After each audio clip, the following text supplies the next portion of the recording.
Bonsoir et bienvenue à tous dans cette présentation des nouveautés de DxO Photolab. Si parmi vous il y a des personnes qui ont assisté à la présentation générale de Photolab hier soir, donc on va pas refaire un tour d'horizon du programme, on va se concentrer sur les nouveautés avec un gros morceau sur les outils de réglage local. Et on verra également l'outil de nettoyage de réparation des poussières qui a été amélioré, et également on reverra encore la netteté de l'optique. Voilà, alors je me présente, Gilles Théophile, je suis rédacteur et auteur indépendant. Je pense que vous me connaissez au travers de mon propre blog et de mes différentes publications et formations. Je collabore avec DxO depuis un certain nombre d'années maintenant, puisque c'est moi qui rédige et qui met à jour l'essentiel de leur documentation, des guides utilisateurs des logiciels et également de la DxO One, une collaboration qui commence à avoir de la bouteille comme on dit, et c'est un logiciel DxO Photolab que j'utilise assez régulièrement pour traiter mes images, notamment quand j'ai besoin d'automatismes performants comme vous avez pu le voir hier. On va voir maintenant quelles sont les nouveautés proposées par cette nouvelle version donc, qui est sortie fin octobre.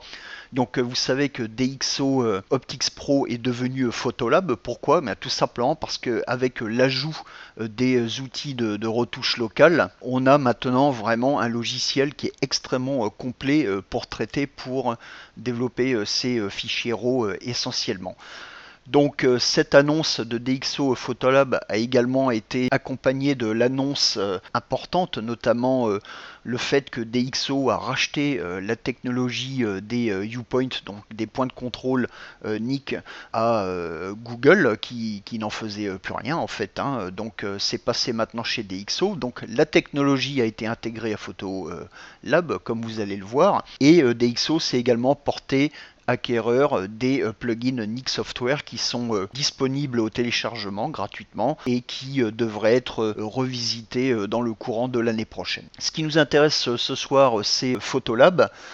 Alors, la première chose dont on va parler, c'est tout simplement une petite suite par rapport à la présentation d'hier. Je vous avais parlé de la mesure spot et j'aimerais bien revenir avec un exemple que m'a présenté Jochen, qui est le photographe allemand qui fait les présentations pour les webinaires en anglais et en allemand, et m'a montré quelque chose d'assez intéressant et de parlant, et je voudrais juste vous le montrer rapidement. Donc c'est pour ceux qui ont assisté à la présentation de hier.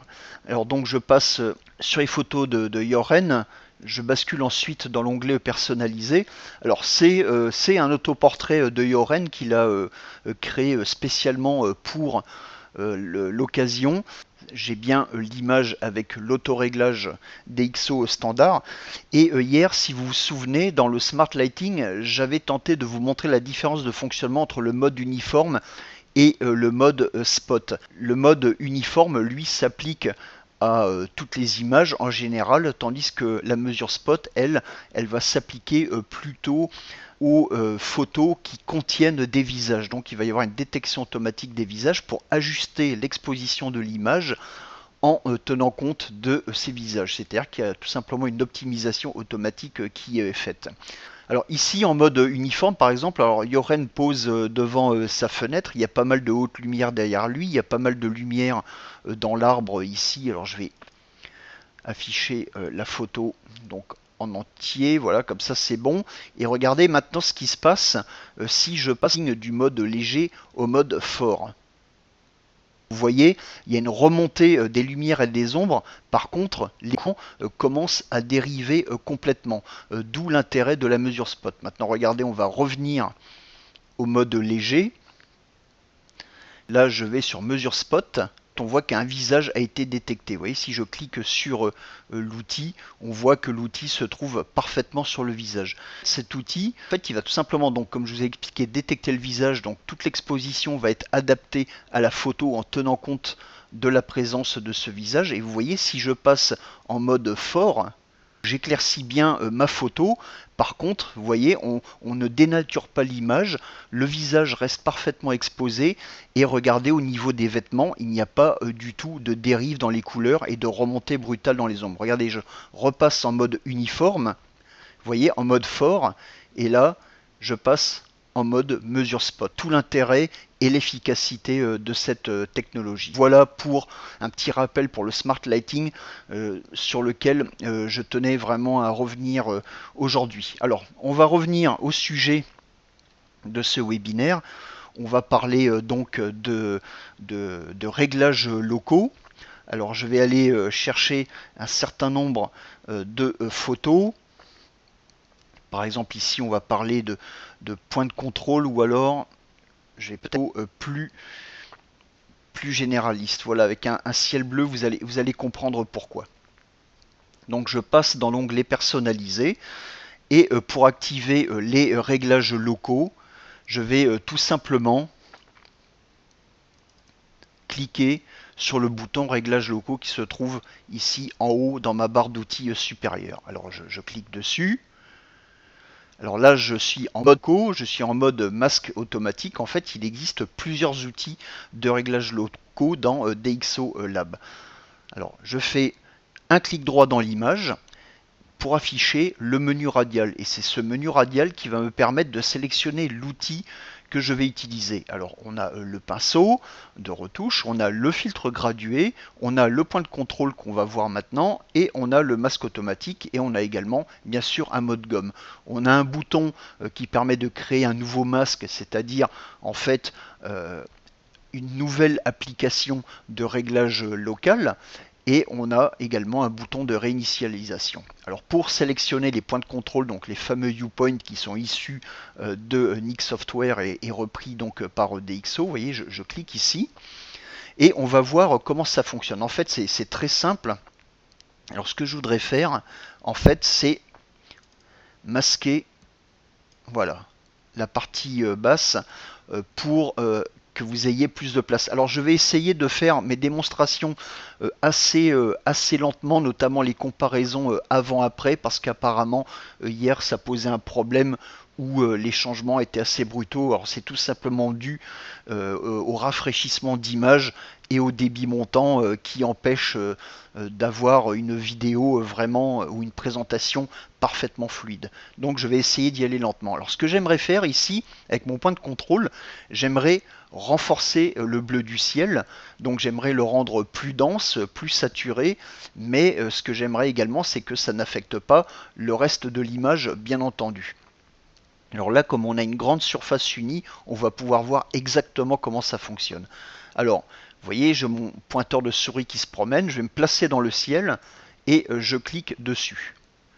Donc voilà le premier point de contrôle qui a été appliqué. Donc on a une petite pastille bleue au centre qui indique que le point de contrôle est bien le point de contrôle actif. On a un cercle qui permet en fait d'étendre tout simplement la surface d'efficacité ou d'application des corrections qu'on va faire. Regardez, je vais déborder exprès sur le bateau.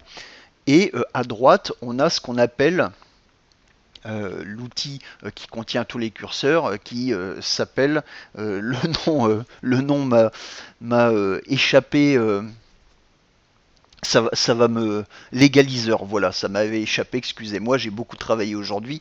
Donc voilà l'égaliseur, hein, pour ceux qui écoutent de la musique ou qui ont une belle chaîne hi-fi, bah, ça leur rappellera peut-être des souvenirs. Donc l'égaliseur avec un certain nombre de corrections, donc à commencer par exposition positive, négative. On a également un curseur de contraste. On a également la possibilité de renforcer les textures et les micro-détails avec le curseur micro-contraste. On a également la possibilité de corriger le voile atmosphérique localement avec Clearview. On a le curseur vibrance, saturation. Alors vibrance, c'est en fait une saturation non linéaire, tandis que la saturation, elle, va renforcer d'emblée toutes les couleurs. On a également la possibilité de retoucher localement la température de couleur. On a un curseur netteté et on a également la possibilité d'ajouter du flou dans l'image.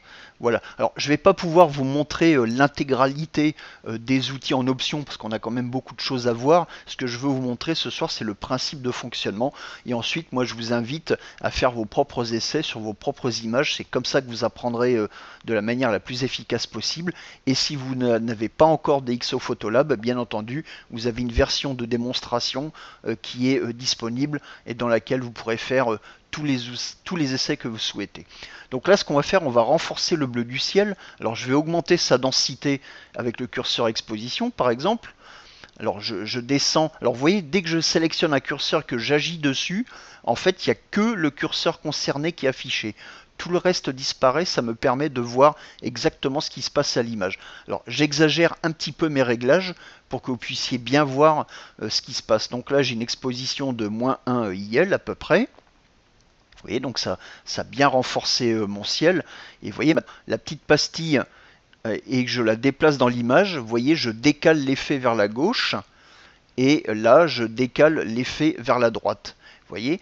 Et regardez le bateau en bas, en fait, je n'affecte pas du tout le bateau. Pourquoi? Parce que le point de contrôle qui est placé ici, en fait, le centre va détecter uniquement les pixels du ciel. Donc, ça va tenir compte de la couleur, du contraste et de la luminosité du point de l'image où se trouve le point de contrôle. Et bien évidemment, cette partie de l'image n'a strictement rien à voir avec le bateau ici.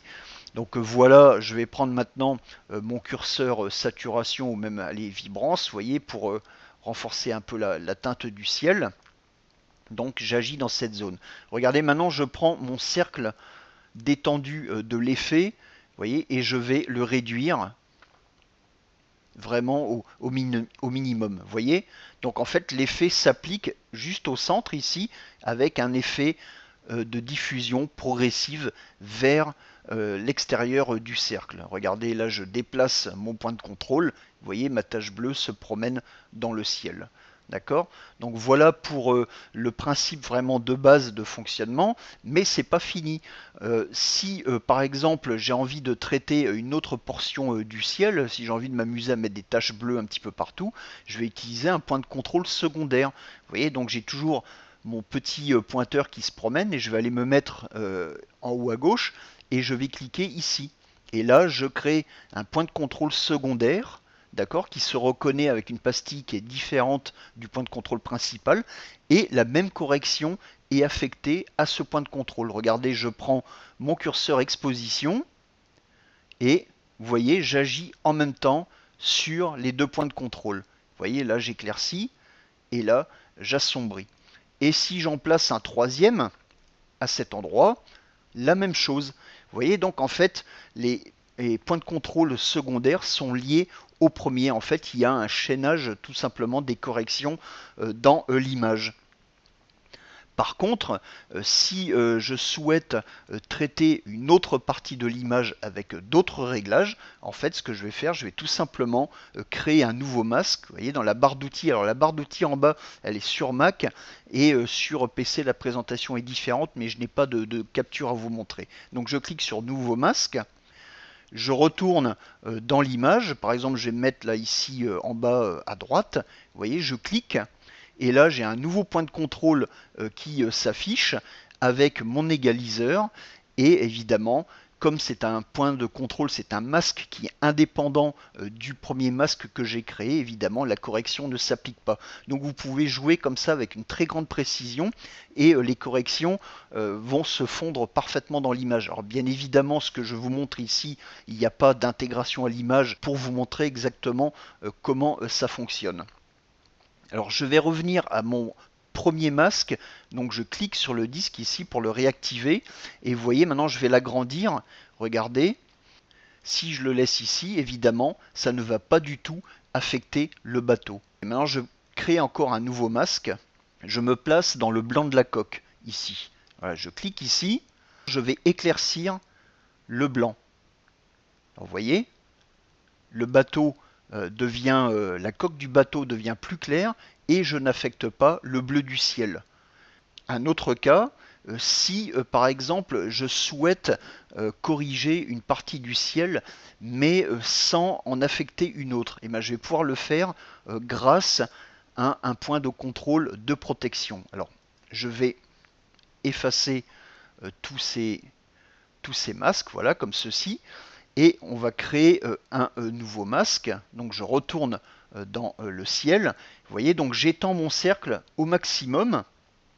Et maintenant, j'aimerais simplement corriger la partie centrale et la partie droite du ciel, mais pour une raison ou pour une autre, je ne veux pas toucher la partie gauche, malgré l'étendue du cercle. Alors comment faire? On va tout simplement créer un point de contrôle de protection. Vous voyez en bas, il y a protéger une zone. Ouais, je clique dessus, je trouve avec une petite pastille, mais cette fois avec le signe moins. Et regardez, je vais cliquer à droite et je vais ajuster le cercle de cette partie-là. Et vous voyez, en ayant créé cette zone protégée, évidemment, j'ai pas d'égaliseur. L'égaliseur reste sur le point de contrôle actif.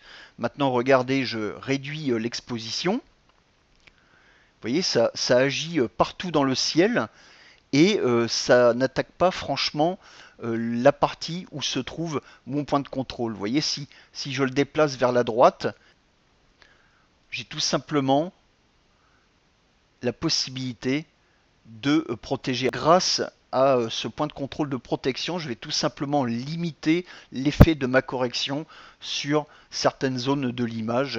Les raisons peuvent être multiples, hein. Il y a tout un tas de possibilités. Par exemple, si vous avez des éléments de la même couleur sur plusieurs objets différents de l'image, vous voulez agir sur la couleur du ciel mais pas sur le bleu d'une robe par exemple, et bien vous pouvez protéger la robe avec un point de contrôle négatif comme ceci.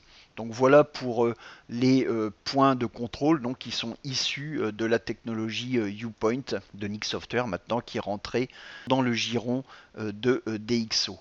Donc je vais réinitialiser ma photo comme ceci. On va quand même passer maintenant aux autres outils parce que mine de rien l'horloge tourne. Alors je vais dans l'onglet organiser et je vais chercher d'autres photos. Alors hier je vous ai montré comment, vous vous rappelez avec cette photo, je vous ai montré avec un Upoint comment rendre ces nuages plus denses sans affecter le reste de l'image. Donc c'est exactement le même principe, sauf que ce soir, je vous ai montré comment agir au niveau de la couleur.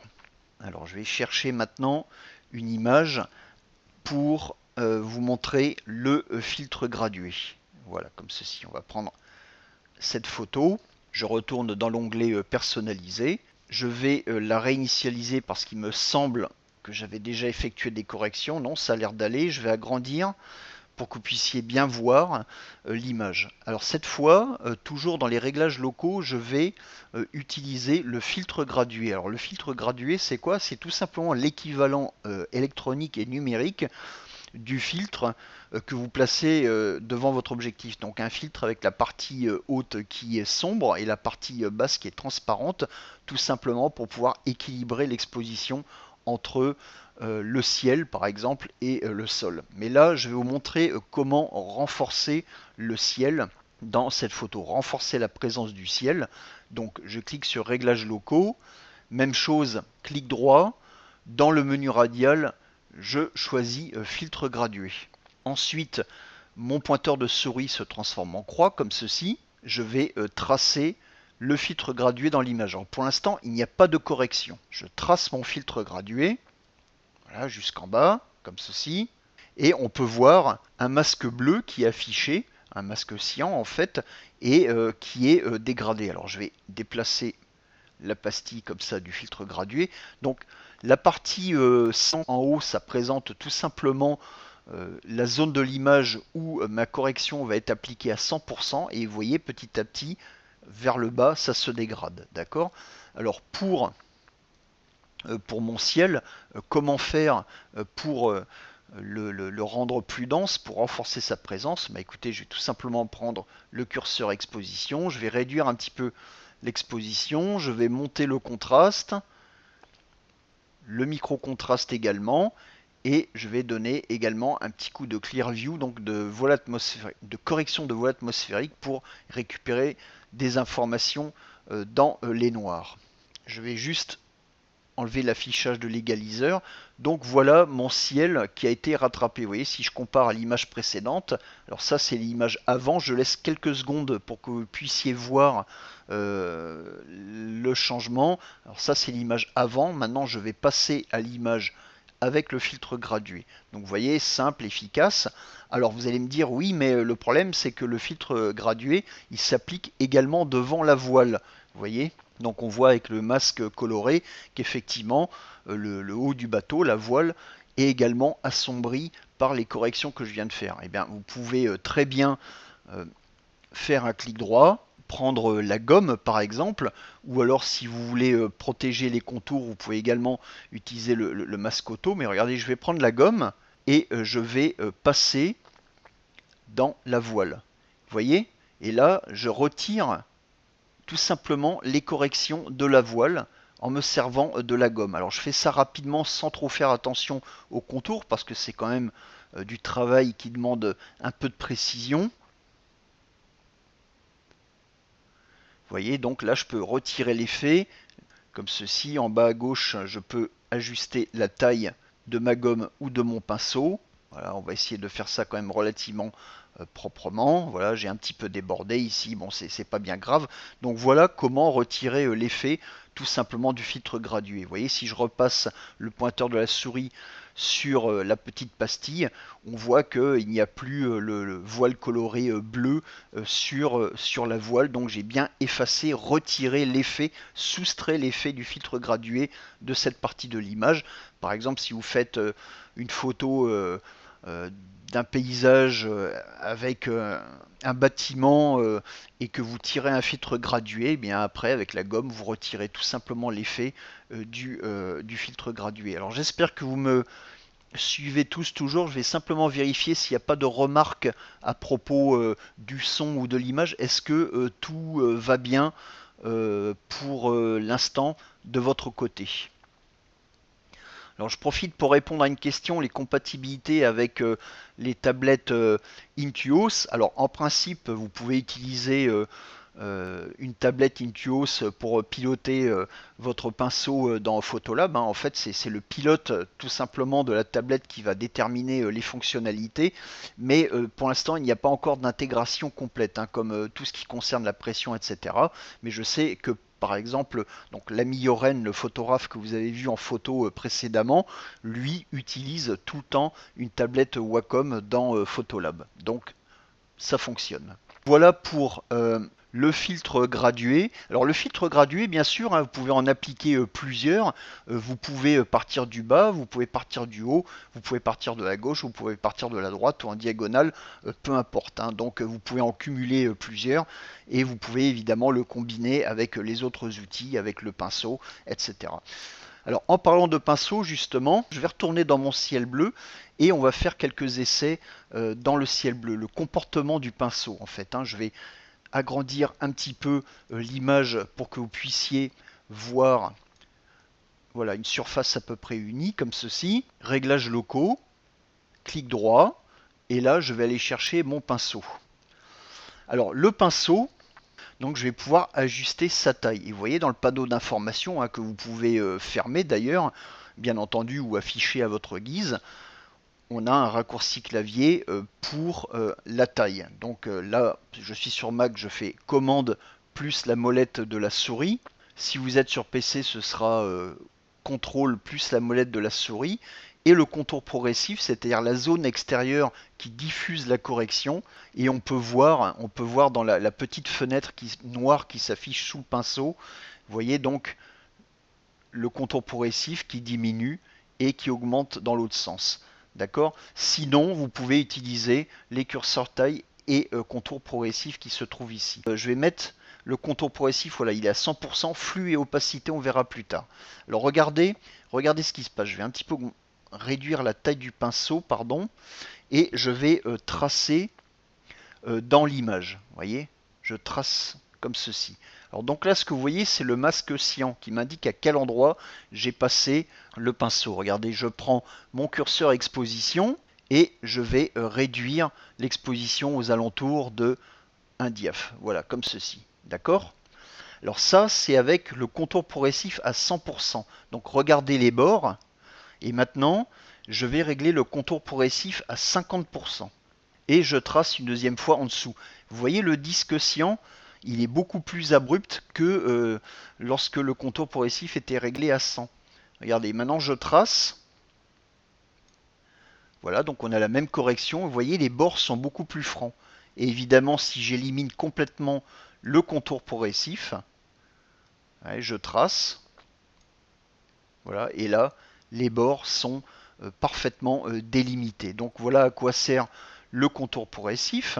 Et maintenant, on va voir à quoi servent les curseurs flux et opacité qui sont arrivés dans la mise à jour .1 d'il y a quelques semaines. Alors pour ça, je vais peut-être créer un nouveau masque. Je vais supprimer celui-ci. Voilà, nouveau masque. Alors je suis toujours dans le pinceau. Et alors regardez, je vais peindre ici dans l'image. D'accord? Je vais appliquer une diminution de l'exposition de environ un tiers de diaphragme. D'accord? Et regardez, maintenant je repasse une deuxième fois, puis une troisième fois, puis une quatrième fois, une cinquième fois, et ainsi de suite. Alors en fait, on va jouer avec flux et opacité sur opacité, la transparence des coups de pinceau, notamment quand on cumule les pinceaux les uns sur les autres. Regardez, si je mets mon flux à 50% maintenant, regardez, je repasse ici une deuxième fois, une troisième fois. Vous voyez donc la montée de la correction en fait se fait beaucoup plus progressivement puisque le flux est plus bas. Alors on a également l'opacité et l'opacité va agir comme un seuil. Vous voyez, si je mets l'opacité maintenant à 50% environ, voilà, je vais peindre juste en bas de l'image. Vous voyez, donc l'effet est beaucoup plus diffus et j'ai beau passer et repasser plusieurs fois de suite, au bout d'un moment, je vais arriver à la limite des 50% et je ne pourrai pas aller au-delà, contrairement au curseur flux. Donc le curseur flux, lui, va tout simplement agir sur en fait la densité de la correction. Donc à 100%, la densité, le flux est maximal. À 50%, on a un flux de moitié, mais on peut cumuler les coups de pinceau. Tandis que avec le curseur opacité, on va tout simplement établir un seuil qu'on ne pourra pas dépasser même si on repasse le pinceau plusieurs fois au même endroit. Donc voilà pour le pinceau. Je vais vous montrer un autre type de pinceau qui est le pinceau automatique. Alors je vais aller chercher une autre photo. Je vais peut-être prendre cette photo là, voilà.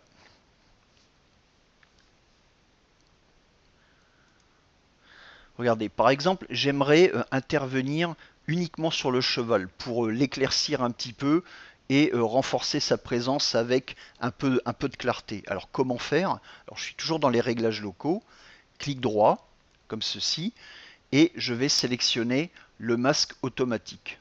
D'accord? Alors je vais simplement fermer l'explorateur de fichiers en bas et regardez, maintenant, alors je ne fais pas encore de correction. Alors je vais peut-être plutôt créer un nouveau masque, voilà, comme ceci. Regardez, maintenant je peins sur le cheval. Vous voyez, je prends pas spécialement de précaution. Regardez, je vais chercher les pattes ici, comme ceci.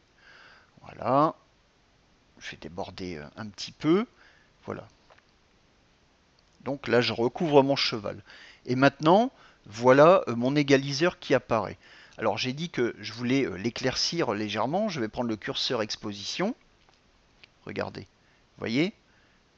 Là, je monte d'un diaph. Alors, j'exagère la correction, bien évidemment. Et vous voyez, je ne déborde pas du tout sur tous les éléments de l'image qui se trouvent autour du cheval. Et pourtant, vous voyez, j'ai quand même un petit peu débordé. Vous voyez, j'ai débordé en bas au niveau des pieds du cheval. Sur sa croupe, vous voyez, j'ai débordé également, mais on ne voit pas. Continuer à peindre un petit peu ici. La correction se trouve cantonnée à l'endroit où j'ai appliqué le masque automatique, mais dès lors qu'il y a détection des contours, comme notamment la croupe ici du cheval, eh bien, la correction ne va pas déborder sur le ciel. Vous voyez, si je reprends ma correction avec l'égaliseur, maintenant je vais faire le contraire. Je vais approfondir, je vais approfondir les noirs. En fait, je vais rendre le cheval beaucoup plus dense. Vous voyez, j'enlève l'égaliseur, regardez, rien n'a dépassé sur le ciel. Vous voyez, c'est uniquement aux endroits où j'ai peint. Et donc, vous pouvez voir donc le masque automatique qui est vraiment très performant, notamment sur des objets ou des éléments d'image qui sont délimités comme ceci. Alors bien sûr, l'idéal voudrait qu'on peigne vraiment de façon précautionneuse, mais parfois on n'a pas trop le temps. Et si l'élément de l'image est vraiment bien découpé sur un arrière-plan, bien évidemment, vous pouvez peindre grossièrement dans l'image pour pouvoir faire votre correction locale sans déborder sur le reste de la photo. Donc on a vu la gomme, on a vu le filtre gradué, on a vu les U-Point et on a également vu le pinceau classique. Et maintenant, on va tout simplement quitter les réglages locaux pour discuter de la correction des poussières et on finira sur la netteté de l'optique. Alors par contre, avant de parler de tout ça, j'aimerais vous montrer 2-3 exemples des photos de Jochen notamment, pour vous montrer comment il a exploité la retouche ou les réglages locaux de DxO Photolab. Alors laissez-moi juste le temps de regarder si tout est OK au niveau de la transmission. Alors juste une question en passant, Mascoto, est-ce qu'on peut inverser la sélection? Alors pour l'instant non, il n'y a pas cette possibilité, ça viendra peut-être à l'avenir. Alors si jamais vous avez des requêtes sur des fonctionnalités, il ne faut pas hésiter à faire remonter vos demandes chez DxO par leur forum, parce qu'ils sont très attentifs au retour clientèle, bien entendu. Et évidemment, pour les U-Point, pour les points de contrôle notamment, il y a 2-3 choses qui existaient dans les logiciels NIC qui manquent encore dans Photolab, mais je peux vous garantir que chez DxO, on travaille d'arrache-pied pour retrouver l'intégralité des fonctionnalités, notamment quelque chose que j'attends beaucoup, qui est l'affichage monochrome de l'image pour montrer exactement à quel endroit on agit et les parties de l'image qui sont protégées. Alors, on va aller voir maintenant les photos de Jochen. Alors, je vais quitter les réglages locaux, je retourne dans mon onglet organisé. Voilà, coucou Jochen. Et on va juste prendre ceci. Alors, regardez, je vais prendre par exemple cette photo. Je vais aller dans l'onglet personnalisé. D'accord? Maintenant, regardez bien, j'active les réglages locaux. Et regardez dans l'image, vous voyez, il a utilisé, par exemple ici, il a utilisé un filtre gradué. J'affiche l'égaliseur, pardon, un filtre gradué pour réduire l'exposition et le contraste de toute cette partie de l'image, en fait, pour récupérer des informations dans les hautes lumières. Ici, avec le point de contrôle, il a également réduit l'exposition pour récupérer de la texture de la matière au niveau du disque solaire. Ici, il a donné des coups de pinceau pour renforcer dans cette partie de la toile ou du parachute qu'il a utilisé pour habiller cette demoiselle. Vous voyez, donc on peut faire vraiment beaucoup de choses, on peut combiner toutes ces corrections entre elles sans aucun problème. Alors, il y a une question, je vois, qui m'a été posée, comment on fait pour effacer? Eh bien, c'est très simple, pour effacer un masque, que ce soit un filtre gradué, des U-Point, peu importe, en fait, il faut qu'il soit actif, vous voyez, donc avec le contour qui est bleu, comme ceci, et avec la touche suppression du clavier, on va tout simplement enlever notre masque. Alors, je vais vous montrer une autre photo. Alors, je crois que celle-ci, effectivement, est intéressante également. Vous voyez, donc de la retouche beauté faite dans DxO Photolab. Alors que les choses soient bien claires, comme je l'expliquais je crois hier et également la semaine dernière, DxO Photolab c'est avant tout un programme de traitement de vos originaux, de vos fichiers RAW. Bien entendu, vous pouvez faire beaucoup de choses, vous pouvez faire du lissage de peau, vous pouvez faire tout un tas de trucs en jouant avec les différents outils à votre disposition, comme le micro-contraste par exemple, ou le contraste fin qui est beaucoup plus indiqué pour traiter les visages par exemple.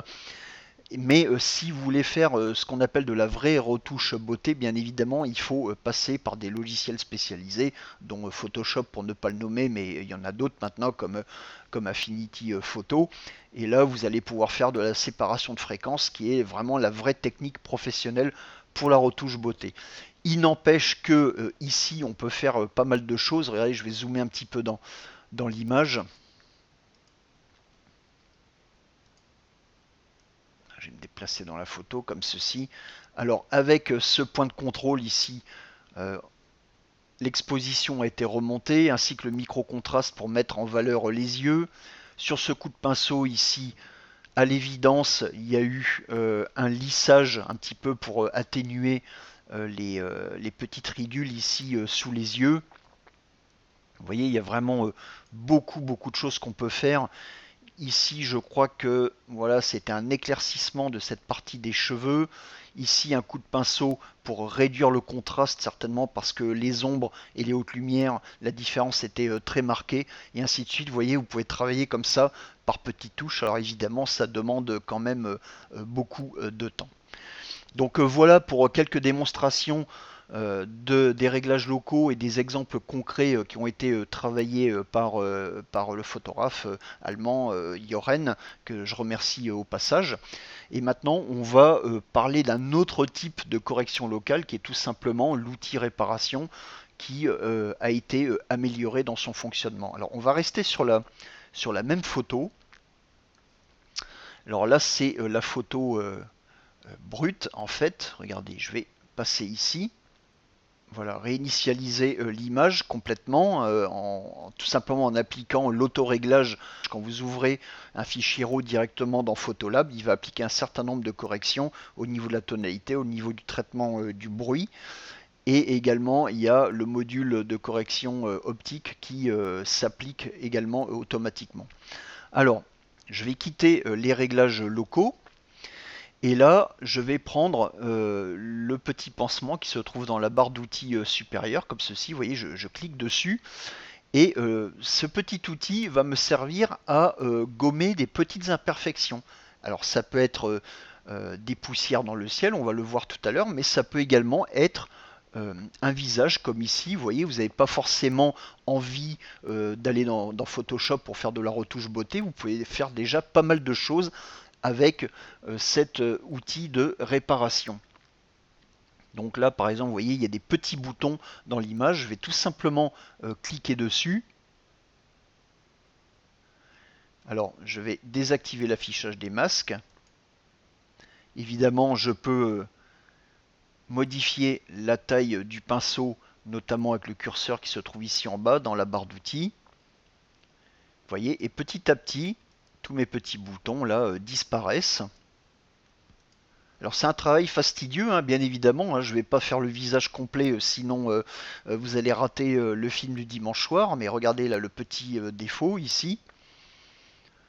Vous voyez, la correction se fait parfaitement. En fait, elle tient compte tout simplement des caractéristiques de luminosité, de contraste et de couleur de l'endroit qu'on corrige. Alors maintenant, pour une forme non circulaire, comme cette petite cicatrice ici, on va pouvoir la traiter en plusieurs fois. Alors regardez, je clique dessus, je vais faire la partie plus sombre ici, juste d'un coup comme ça. Vous voyez, donc la correction est pratiquement invisible. Je vais continuer ici. Je vais le faire en plusieurs fois. Encore une fois ici. Et encore une fois ici. Vous voyez, donc c'est vraiment très efficace. Regardez, j'ai un petit grain de beauté là ici sur la tempe. un petit bouton au-dessus. J'ai également ce poil de sourcil qui me gêne un petit peu, alors pas de problème. Vous voyez, je réduis encore la largeur du pinceau et je peins dessus. Alors ça, c'est des choses que vous pouvez faire plus facilement si vous avez l'habitude d'utiliser une tablette. Vous voyez, tous les petits poils ici, je peux les enlever un à un. Alors, bien évidemment, attention à la répétitivité des corrections, hein. Si jamais ça se produit, n'hésitez pas à repasser une deuxième fois. Regardez, maintenant je vais activer l'affichage des masques. Vous voyez tous les endroits où je suis passé avec le pinceau. Regardez, je peux encore passer. On pourrait y passer des heures, hein, c'est amusant, mais le problème, c'est quand on a 300 photos à traiter, ça représente quand même pas mal de boulot. Mais en tout cas, l'outil de DxO Photolab pour ça est vraiment très efficace. Je vais vous montrer une autre photo, cette fois avec des poussières de capteurs. Voilà, je vais prendre cette image ici. Je repasse dans l'onglet personnalisé. Alors là, on voit juste quelques petites taches, pas beaucoup. Vous voyez, si vous assombrissez la photo de manière un petit peu extrême, on va révéler beaucoup plus les poussières à gauche et à droite. Alors il faut toujours se méfier des poussières parce qu'on ne les voit pas très bien à l'écran. Et on se dit, bon, bah, c'est bon, l'image est propre. Et puis quand on va chercher le beau tirage qu'on a commandé chez Whitewall et qui nous a coûté nos économies, dommage. Encore qu'un labo de ce type, il y a quand même un contrôle qualité sérieux derrière. Si jamais il y a un problème, évidemment, ils vont vous le signaler. Donc, mauvais exemple, mais en tout cas, méfiez-vous. Alors, pour corriger les poussières, même chose. Alors, le mieux, peut-être, c'est de zoomer dans l'image à 100%, de se caler dans une photo. Vous savez que les poussières ont tendance à s'accumuler dans les angles. J'active mon outil de correction, ici, donc le petit pinceau. J'ajuste la largeur du pinceau. Vous voyez ici, j'ai une poussière. Je clique dessus. J'en ai une autre à côté que vous voyez peut-être à peine dans l'image. Et je navigue dans ma photo, comme ceci, de haut en bas, pour faire la chasse aux poussières. Là, ici, vous voyez, regardez ici, j'ai une poussière. Là aussi, je remonte. Je travaille dans l'ordre, hein, comme ça vous êtes sûr de ne rien oublier, hein. Travaillez par colonne, comme ceci. Allez jusqu'en bas. Voilà, vous remontez. Hop, et là on devrait, je crois, voir quelques autres poussières se promener. Vous voyez, il y en a une ici. Alors je ne sais pas si vous les voyez bien, mais en tout cas moi je les vois plutôt bien sur l'écran. Alors regardez, maintenant j'affiche les masques. Vous voyez, donc j'ai fait quelques corrections ici. Alors le masque cyan clair qui se trouve ici indique tout simplement le dernier masque actif. Et ceux qui ne sont pas actifs, vous voyez, sont en couleur cyan foncé. Si je veux supprimer une correction, évidemment, il faut qu'elle soit active. Et j'appuie sur la touche suppression du clavier pour pouvoir l'enlever.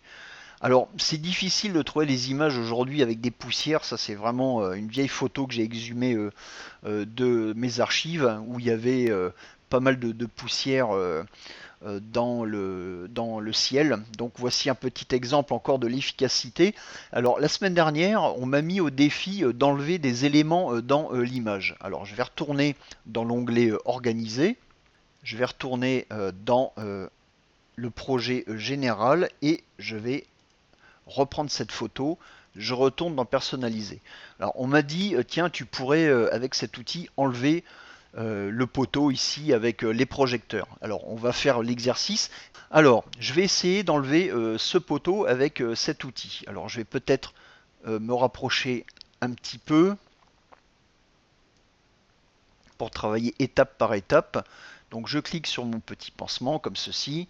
Alors maintenant essayons d'enlever cette partie.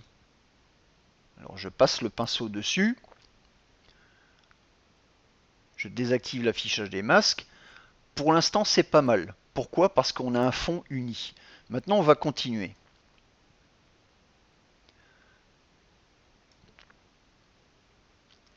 Là, pareil. Alors, vous voyez l'image fantôme qui se forme au bout. Il faut penser à bien l'englober. Et là, on va commencer à arriver sur des zones de l'image où il y a un peu plus de détails. Alors on va voir comment il va réagir. Je passe la première couche de nuage ici. Donc là, on commence à distinguer qu'il y a eu une réparation. On continue.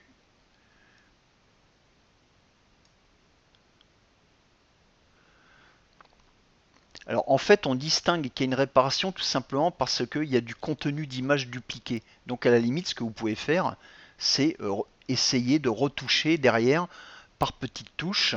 Alors vous voyez, c'est fastidieux, hein, évidemment, quoi. Hein. Donc ça marche, mais ça demande quand même pas mal de travail.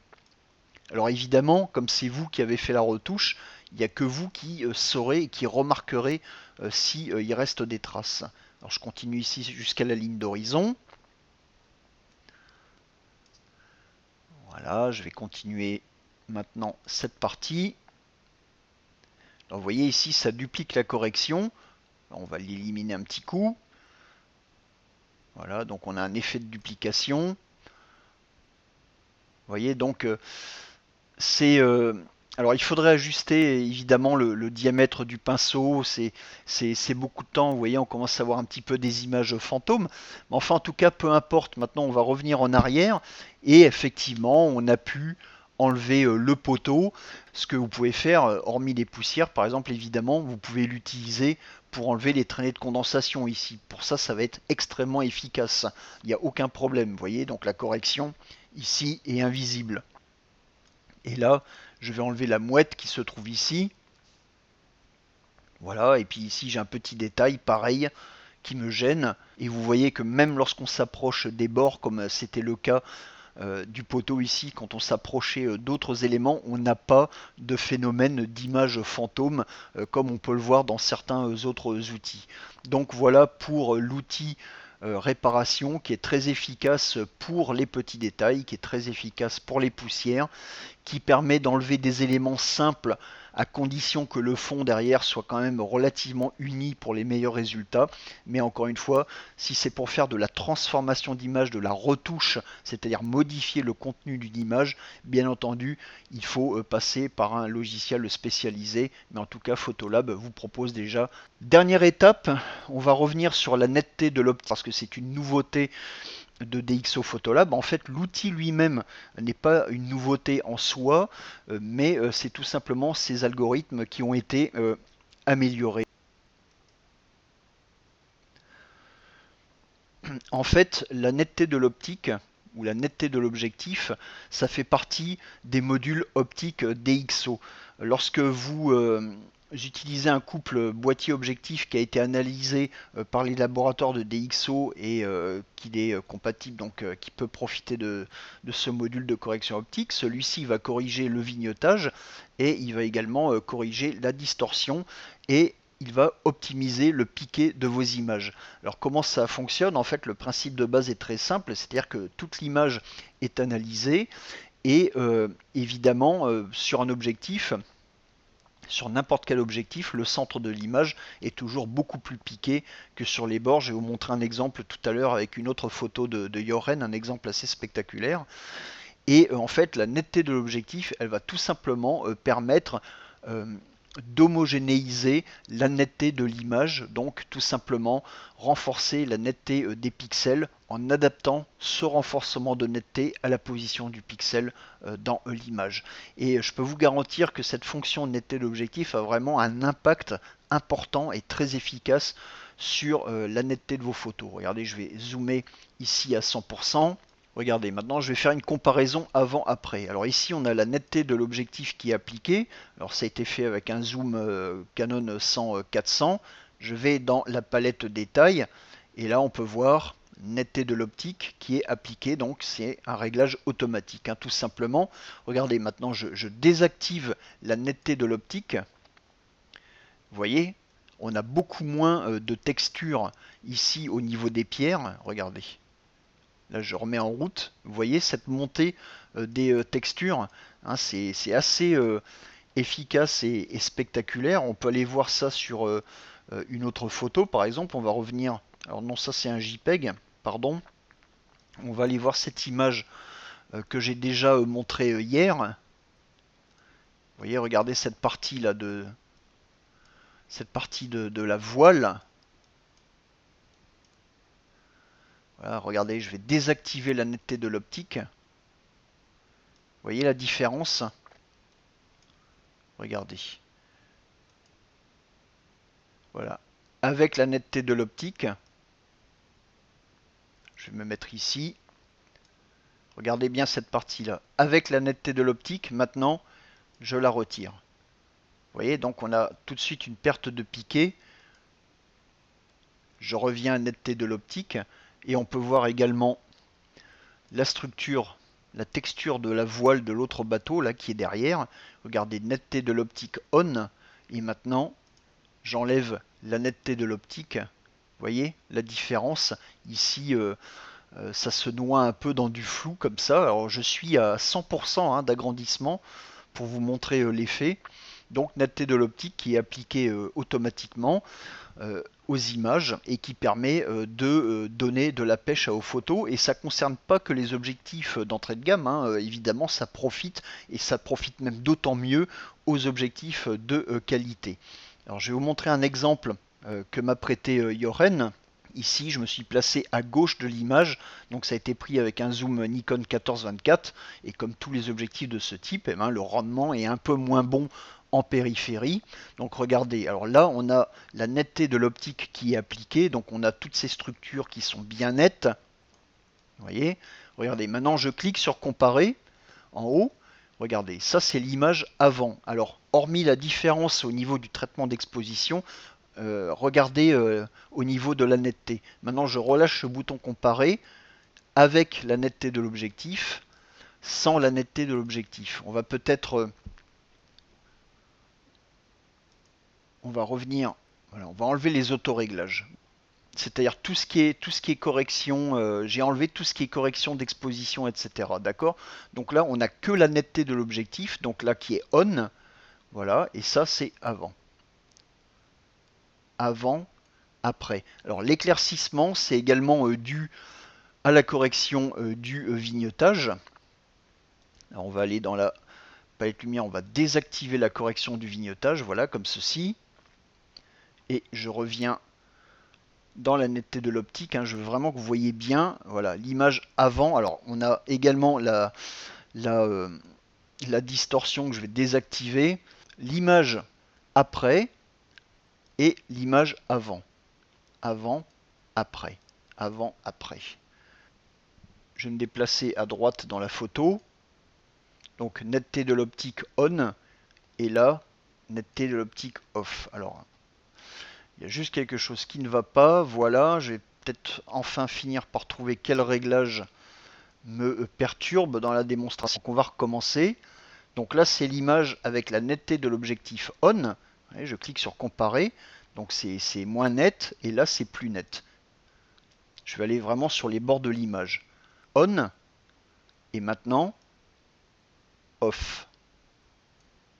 On. Off.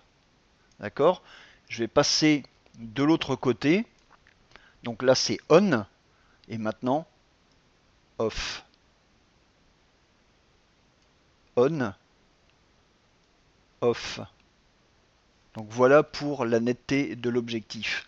Essayez avec vos objectifs, vous verrez, c'est vraiment spectaculaire. Ça permet vraiment de profiter vraiment de la qualité de ces objectifs, et surtout la netteté de l'objectif. Déjà, eh bien, elle est là également pour que vous passiez de régler la netteté à la main avec l'outil masque de netteté qui lui est désactivé hein, par défaut tout simplement, puisque la netteté de l'optique en fait suffit à donner du piqué à vos images. Donc voilà pour la netteté de l'optique qui fait partie des corrections appliquées par les modules optiques DxO. Donc voilà pour cette session d'aujourd'hui. Merci d'avoir assisté à cette démo. Donc les réglages locaux dans DxO Photolab qui sont très complets, hein. Je vous rappelle qu'il y a les points de contrôle donc, qui sont issus des viewpoints de Nik Software qui fonctionnent exactement de la même manière. On a le pinceau qui permet de faire vraiment de la peinture, du dessin dans l'image pour pouvoir retoucher, corriger des portions très précises de la photo. Je vous rappelle également le masque automatique qui lui permet en fait d'appliquer des corrections sur un élément qu'on aura peint au préalable avec ce masque automatique, tout simplement pour que la correction ne déborde pas hors de cet élément, donc ça protège le reste de l'image. On a le filtre gradué qu'on a vu également ce soir, l'outil de correction ou de réparation plutôt, puisque c'est son nom officiel, dont les algorithmes ont été très améliorés.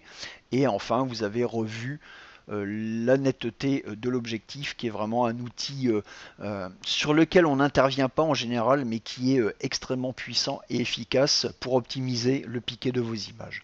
Donc bon dimanche soir à tous, merci pour tout. N'oubliez pas qu'il y a une version de démonstration valable 30 jours de Photolab si vous voulez essayer tout ça par vous-même. Donc merci beaucoup, à très bientôt.